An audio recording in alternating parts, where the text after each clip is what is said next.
ఎవరు చెప్పారండి మా పార్టీని విలీనం చేస్తామని విష్ణుకుమార్ రాజుకి? ఆయనకి సడన్ గా ఏమన్నా కల వచ్చిందా?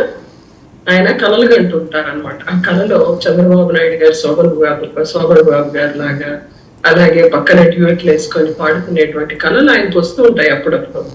సో దాన్ని ఆయన సచివాలయంలో కూర్చొని సచివాలయంలో అంత ప్రజా సమస్యలు పరిష్కరించవలసినటువంటి స్థలంలో, చర్చించవలసినటువంటి స్థలంలో ఆయన శోభన్ బాబు గారు నాకు కల్లో వచ్చారు, చంద్రబాబు నాయుడు గారు శోభన్ బాబులా ఉన్నారని ఆయన మాట్లాడడం జరుగుతుంది. ఆయన ఇక్కడ ఒకటి మర్చిపోతున్నారు, ఆయన బీజేపీ నాయకుడని పూర్తిగా మర్చిపోయారు.